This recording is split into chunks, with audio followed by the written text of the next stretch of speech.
You said never let me go. You said never let me go. You said never let me go.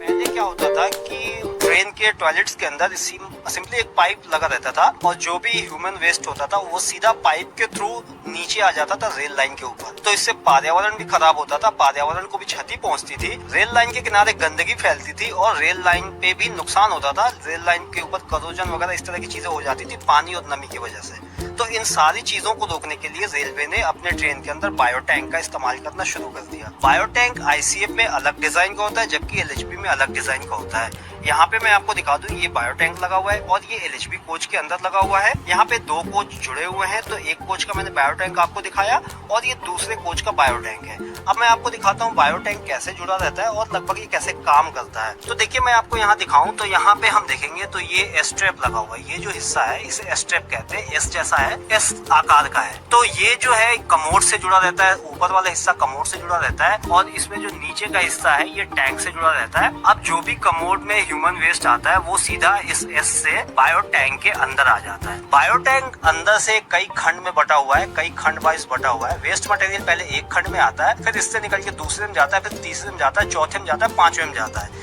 इस तरह से आखिर में bio tank से जो वेस्ट मटेरियल है पानी की शक्ल में बन के यहाँ पे आ जाता है। मैं आपको दिखा दूं, इस वाले हिस्से में आता है और यहाँ पे ये इसका एग्जिट पॉइंट है। यहाँ से ये पानी की शक्ल में नीचे गिरता रहता है। इसकी वजह से ये बायो टैंक कभी फुल नहीं होता है। इसके अंदर एक तरह का बैक्टीरिया भरा जाता है जो कि ह्यूमन वेस्ट को डिस्पोज करता है। तो वो बैक्टीरिया बहुत ही ज्यादा तापमान और कम तापमान दोनों पे ही वो बैक्टीरिया काम करता है और इसके अंदर उसको एक बार ही भरा जाता है। और ये जो आपको बॉक्स दिख रहा है इसके अंदर क्लोरीन की गोली भरी जाती है ताकि जो भी यहाँ से जो पानी निकले वो कीटाणु रहित हो जाए गिरने से पहले। ये जो पूरा सिस्टम है जो घरों में हम सेप्टिक टैंक इस्तेमाल करते हैं अपने टॉयलेट के लिए, सेम चीज वही है, उसी का ये पोर्टेबल वर्जन है जिसका इस्तेमाल रेलवे करता है। अब अगर जिस कोच में बायो टैंक लगा हो तो हम यात्रियों की ये जिम्मेदारी है कि उसके टॉयलेट में उसके पैन के अंदर जो उसका कमोड होता है उसके अंदर हम कोई बॉटल ना डालें, कोई ठोस चीज ना डालें, पेपर ना डालें, कपड़े जैसी चीजें ना डालें, क्योंकि उसके वजह से बायो टैंक चोक हो जाता है और काम करना बंद कर देता है। फिर यात्रा के दौरान यात्रियों को काफी तकलीफ होती है।